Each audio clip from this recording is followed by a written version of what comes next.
Olá pessoal, tudo bem? Vamos para mais uma aula de Direito Constitucional. Nós já tivemos 3 vídeos sobre temas relacionados ao artigo 5º da Constituição de 1988, que trata dos direitos e deveres individuais e coletivos. Nós vamos dar prosseguimento abordando o inciso 9º do artigo 5º da Constituição, que diz o seguinte: é livre a expressão da atividade intelectual, artística, científica e de comunicação, independentemente de censura ou licença.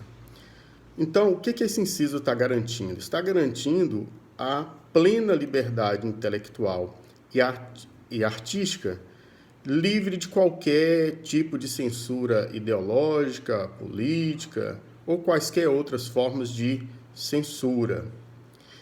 E, principalmente nos tempos atuais, nós temos como algo muito caro, muito importante, muito relevante para nós, podermos nos expressar sem nenhum tipo de censura. Principalmente nós que utilizamos as redes sociais, né? Hoje em dia está muito proliferado esse tipo de comunicação, então é um direito que nós podemos exercer sem qualquer tipo de censura ou licença. Ou seja, eu estou gravando esse vídeo, lógico que eu tenho que respeitar uma série de direitos inerentes a outras pessoas, mas eu não preciso de licença da autoridade. Então, vede-se qualquer tipo de censura de natureza política, ideológica ou artística. E a respeito desse tema, tem alguns assuntos que nós podemos abordar dentro dessa temática. Na DPF 130, o Supremo Tribunal Federal entendeu que a lei de imprensa, que é lá de 1967, a lei 5250 de 67, o STF entendeu que essa lei ela não foi recepcionada pela Constituição de 1988, porque ela foi produzida, ela foi criada num período em que não vigorava a democracia como hoje. Então, ela é recheada de elementos não democráticos. Então, o Supremo Tribunal Federal entendeu que essa lei de imprensa de 1967 não foi recepcionada pela Constituição atual. Na DI 4451, né, sobre a lei eleitoral sobre o humor, o Supremo Tribunal Federal entendeu que o humor é imprensa e que não cabe nenhum tipo de censura ou limitação ao humor, ainda que nos períodos eleitorais, porque a lei regente das eleições dizia que num determinado período antecedente às eleições não poderia se produzir nenhum tipo de humor contra os candidatos, mas o Supremo Tribunal Federal entendeu que o humor é uma forma de expressão, de crítica, e uma vez que você veda o humor, você está violando a liberdade de expressão, que é um direito constitucional. Então, o humor também é imprensa para o Supremo Tribunal Federal. A ADI 4815, que fala sobre as biografias não autorizadas. Então, eu quero escrever, fazer a biografia de alguém. Eu preciso de autorização dessa pessoa? O Supremo Tribunal Federal entendeu que não, que é inexigível o consentimento da pessoa biografada. Tá? Agora, eu produzo a biografia de alguém. Se eu violar a honra ou a privacidade, a imagem daquela pessoa, isso, obviamente, sofrerá a devida sanção e reparação, né? Porque, repito, como eu sempre digo para os meus alunos, nenhum direito é absoluto.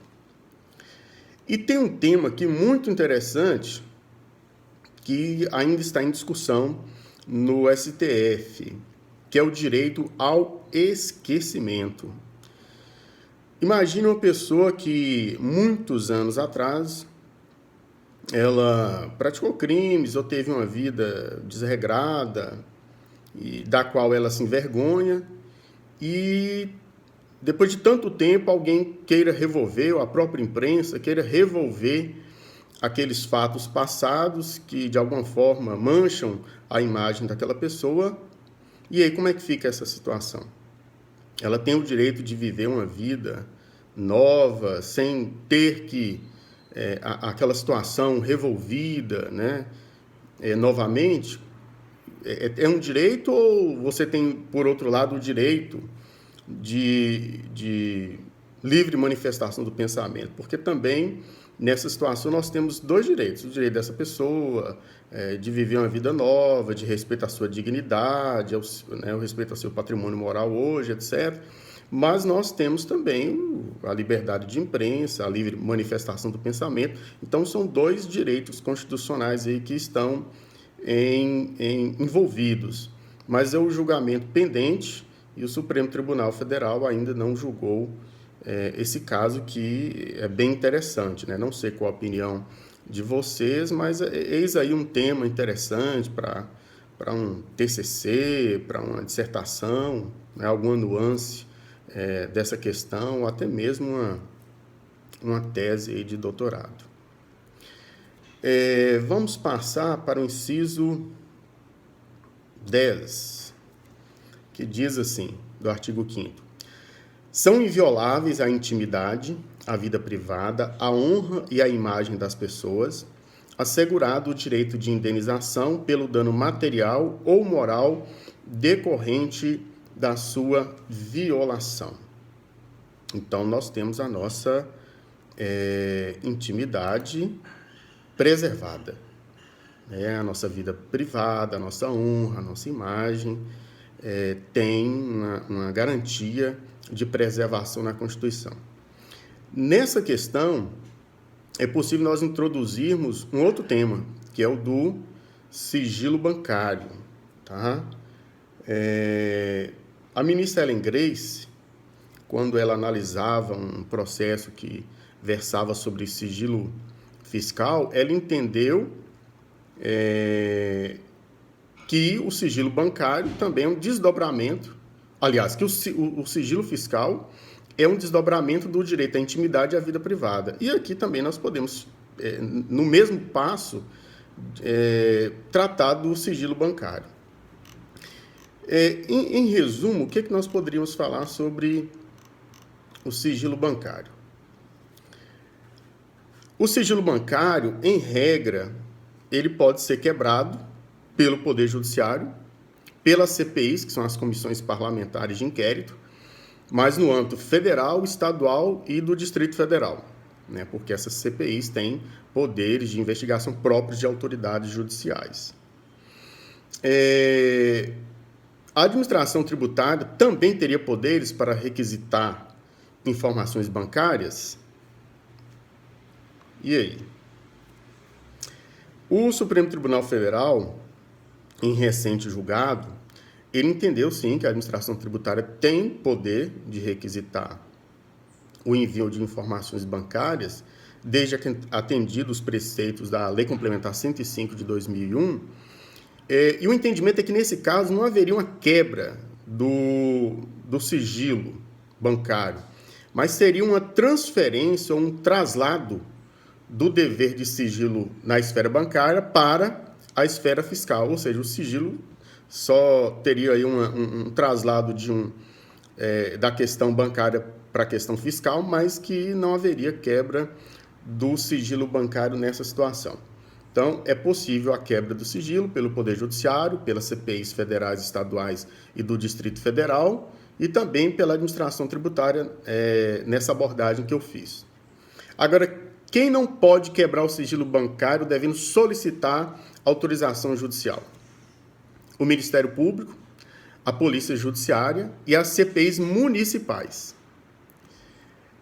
Em relação às contas públicas, ou melhor dizendo, o conhecimento dos destinos, né, da aplicação desses recursos públicos, aí uma relativização da regra geral, que é aquela que eu falei no início.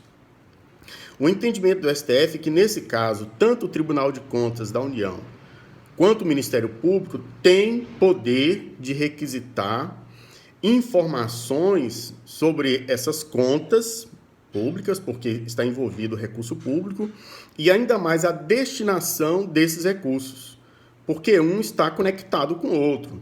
Se o MP e o TCU têm direito de conhecer essas contas, obviamente vai ter direito de saber sobre a destinação desses recursos como uma forma de fiscalizar o adequado uso dos recursos públicos.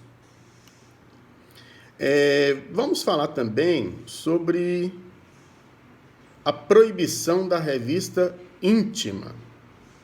A revista íntima, que também é uma temática que está conectada com essa inviolabilidade da vida privada, da intimidade, etc.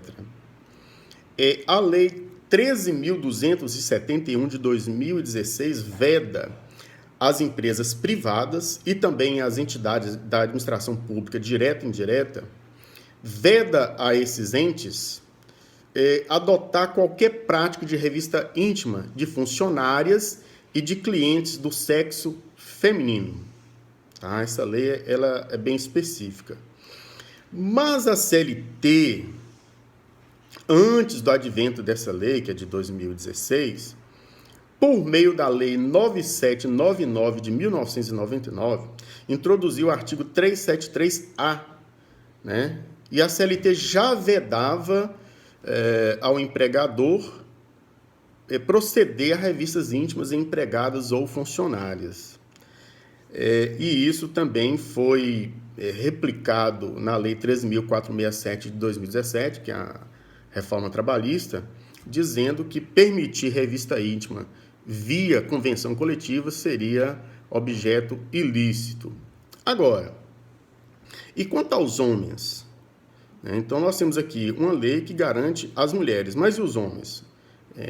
O empregador, a entidade da administração pública, direta e indireta, teria liberdade de promover uma devasta por meio de revistas íntimas nos homens?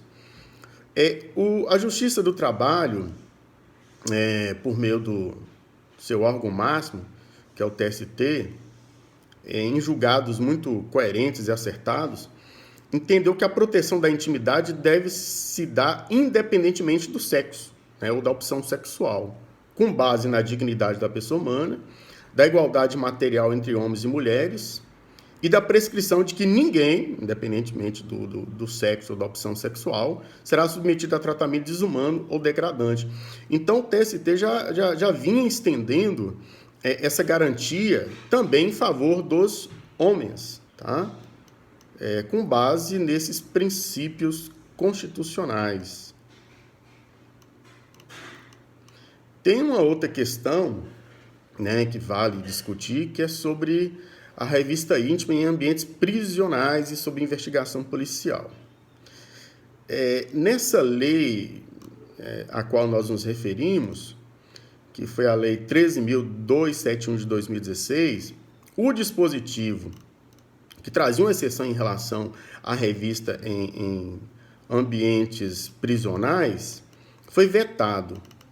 Então, aí surgiu a discussão se poder-se-ia proceder ou não à revista em ambiente prisional.